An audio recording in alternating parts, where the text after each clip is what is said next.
Have you ever felt jealous that somebody has what you want? He's got the girl and you're like, this guy is a bozo. Why is he with her? Have you ever felt jealous that somebody has the dream job? You're like, wow, I'm much more qualified than this person, yet he got the job. You ever feel like you're missing out? You ever feel like everyone's having so much fun but you? Are you tired of having low energy? In today's video, we're going to talk about 3 of the biggest things that are holding men back, in my opinion.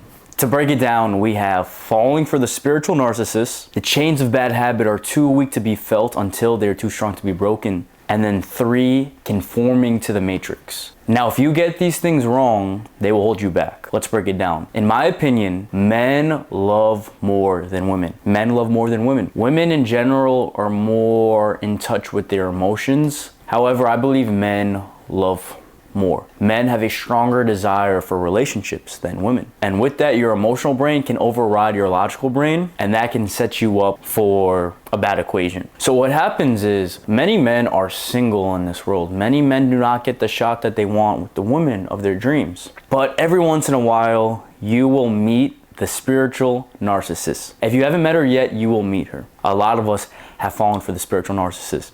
And she can come in the form of a fairy. She's so feminine, she's so bubbly. She can appear to be nurturing and healing, but be careful. Time will tell, time will show her real colors.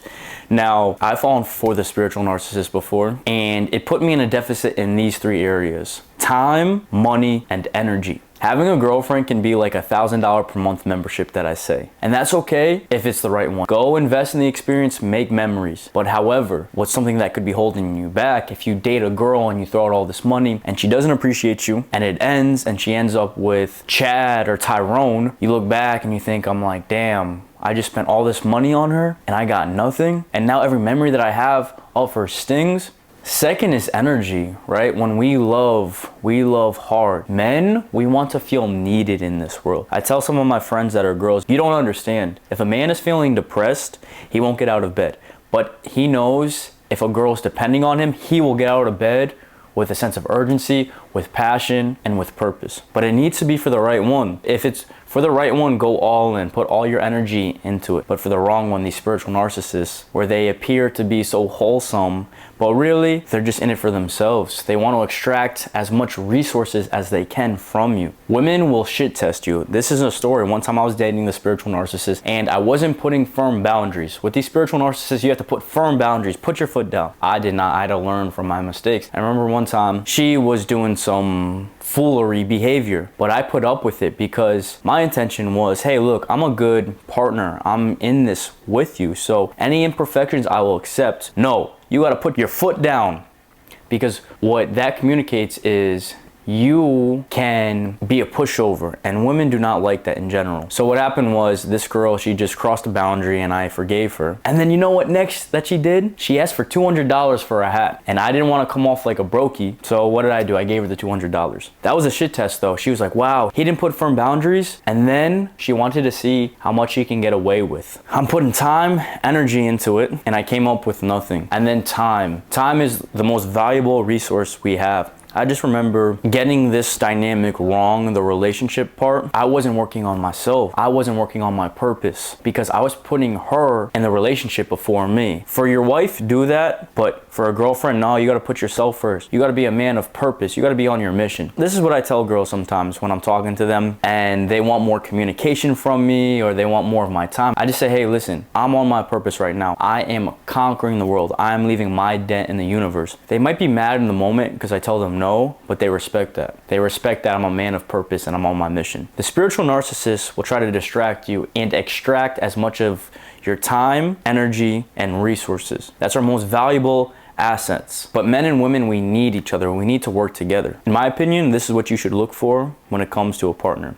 The 5 F's. Is she friendly? Is she feminine? Is she family oriented? Is she fit? And is she faithful or God-fearing? When she has all 5 of those things, put a ring on it. The second thing that could be holding men back is the chains of bad habits. The chains of bad habits are too weak to be felt until they are too strong to be broken. This can manifest with your physical health, with addiction, with your relationship with money. The first time I experienced this was when I stopped playing football. When I stopped playing college football, college didn't work out and I was working at a cafe. I was always athletic. I had a fast metabolism. My body would process food quickly, and then I would always have a good body composition. However, when I stopped playing football, I wasn't moving around as much. I wasn't burning as much calories. And when I was working at this cafe, I could have as much food as I want. Here comes the chocolate chip banana bread. That was delicious. I used to eat it all the time. And you know, bad habits, I would justify, well, I'm gonna go work this off. I'm gonna go burn it off. So I would eat it, and then yeah, I would tell myself I would go work out. I'd miss one workout, then 2 workouts. Next thing you know, I haven't been in the gym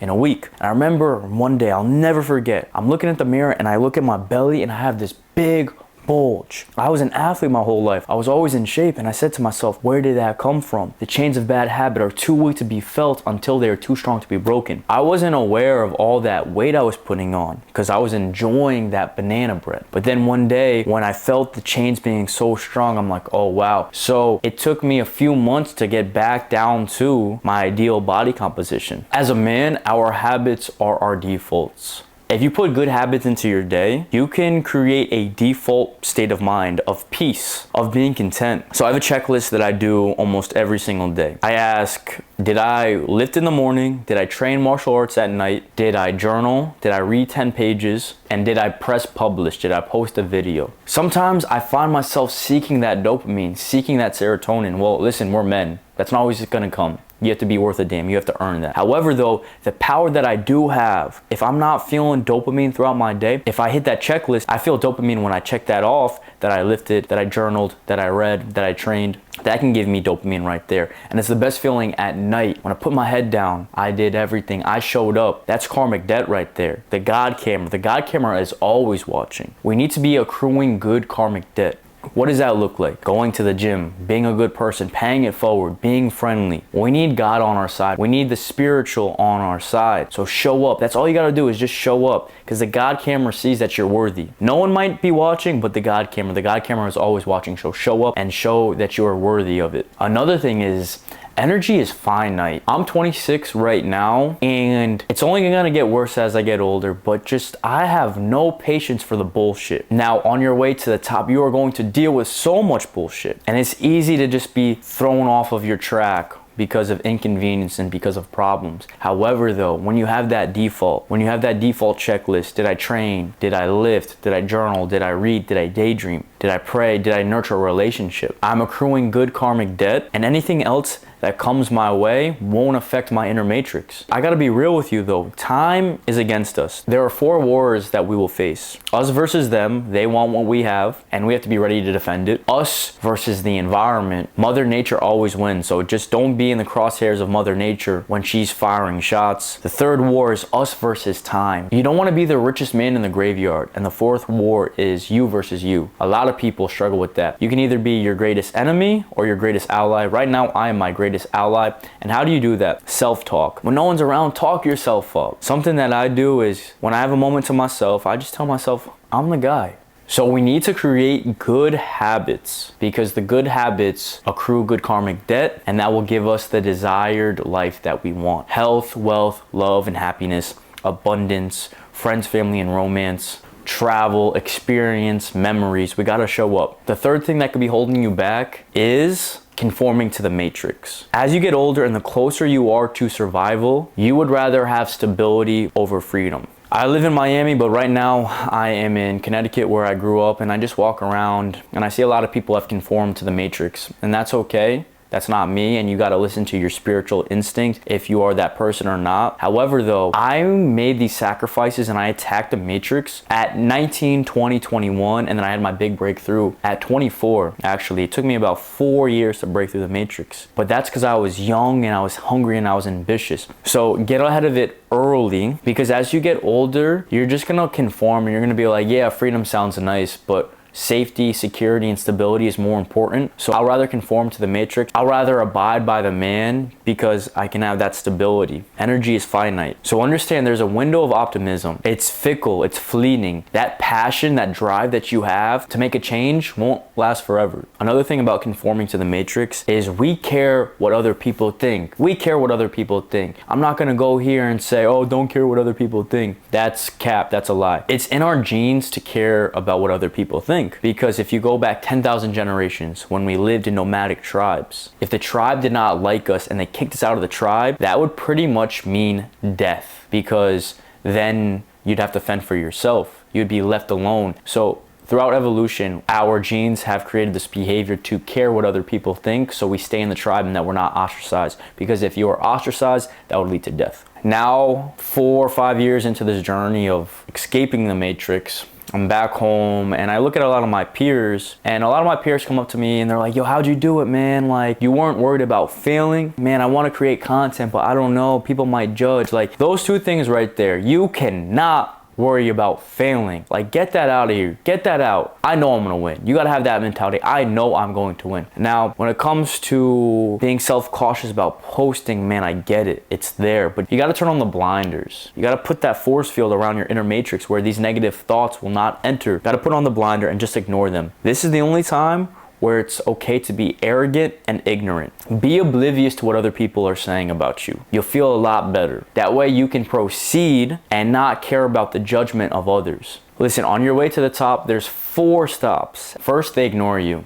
No one's paying attention to you. Second, they start to laugh at you. They start to mock you. Third, it is a backhanded compliment. It's passive aggressive. Oh, how's your little business going? How's those videos going? And then it isn't until fourth where they're like, I always knew you could do it. I always believed in you. So the way to escape conforming to the matrix is one that's self-talk. Affirmation is the best medicine. Continuously tell yourself, I am that guy. I'm confident. I love myself. I am rich. I'm a millionaire. I'm successful. I'm happy. I am attracting great relationships into my life. It's that self-talk. That's what will allow you to keep pushing through in the face of adversity. The second is to find your tribe. This is a hack that I've been doing to find tribes and find community. Go on Facebook. Go search onto Google run clubs. So for me, I'm a health and wellness oriented person. So how I find good communities and good groups, I go look up, if I'm in a new city, a run club. Is there a run club around? Tap in there. You'll find a lot of people who are on your wavelength. Others, Facebook groups, communities. Find people, connect with them, and then go to them. If they're close to your city, invite them to you. But if you're traveling and you're close to their city, go to them. You gotta go to them. Go to them and you'll find your tribe. All it takes is developing 1 to 2 connections with the person that will give you a whole new perspective on life, and you'll feel a lot more optimistic on your ability to succeed. My name is Brendan Brown. If you found value in this video, please subscribe to this channel and hit the like button and share it with a friend. If you want to hear more about my perspective on other life events, please check out my next videos. Until next time, I'll see you in the next video.